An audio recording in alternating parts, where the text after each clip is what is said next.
आज चैत्र नवरात्रि है और नवरात्रि का पहला दिन है। आप सभी को नवरात्रि की बहुत बहुत शुभकामनाएं। क्या आपने व्रत रखा है? मैंने रखा है। आज माता रानी के पहले नवरात्रि पर मैंने माता रानी को चुन्नी पहनाई, माता रानी को नारियल चढ़ाया और कलश स्थापित किया। माता रानी को श्रृंगार चढ़ाया।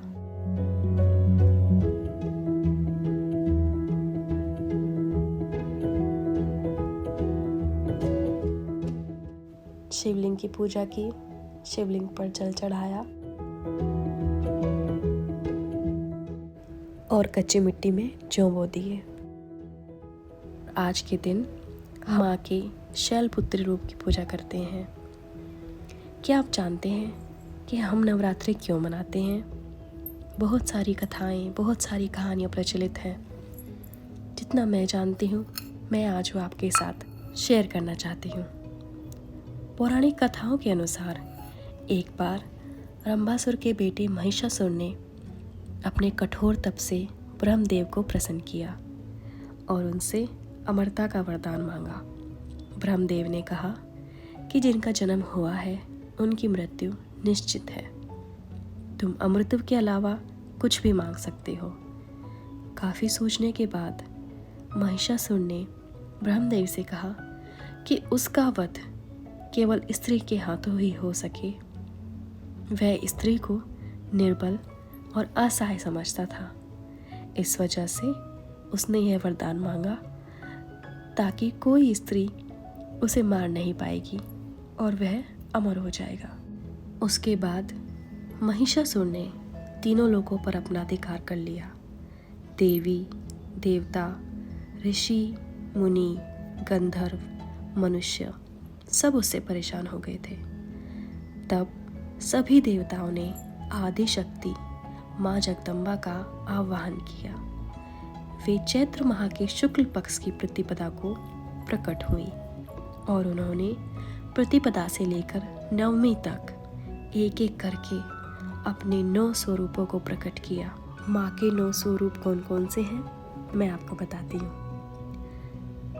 माँ शैलपुत्री, माँ ब्रह्मचारिणी, माँ चंद्रघटा, माँ कुष्मांडा, माँ स्कंद माता, माँ कात्यायनी, माँ कालरात्रि, माँ महागौरी, माँ सिद्धिदात्री। ये है माता के 9 स्वरूप। उसके बाद सभी देवताओं ने उन देवियों को अपने अस्त्र और शस्त्र से सुसज्जित किया।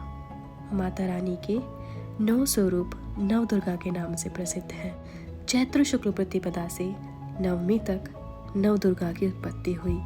इसीलिए हम चैत्र नवरात्रि के 9 दिनों में नवदुर्गा की पूजा करते हैं। अब आप ये कहेंगे कि पूजा तो करते हैं, लेकिन इसके पीछे का कारण क्या है?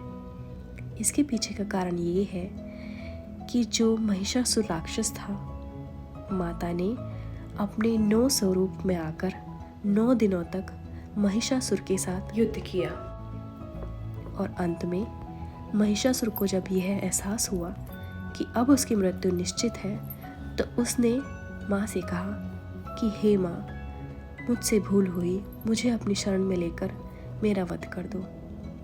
दयालु माँ ने उसे अपनी शरण में लिया और उसे यह वरदान दिया कि जब जब मेरी पूजा होगी तब तब तेरी पूजा होगी। इसीलिए जब भी हम माँ वैष्णो के दरबार जाते हैं तो महिषासुर के दर्शन जरूर करते हैं। मैं माता रानी से बस इतना ही मांगती हूँ कि हे माता रानी, मुझ पर, मेरे परिवार पर, अपने सब भक्तों पर अपनी कृपा दृष्टि, अपना हाथ, अपना सहारा हमेशा बनाए रखना। सभी निरोगी हो, रोगों से हमेशा दूर रहे, सबकी दीर्घायु हो, सबके घर में सुख, शांति, समृद्धि हमेशा बनी रहे और अपना आशीर्वाद हम सब पर बना के रखे माता रानी।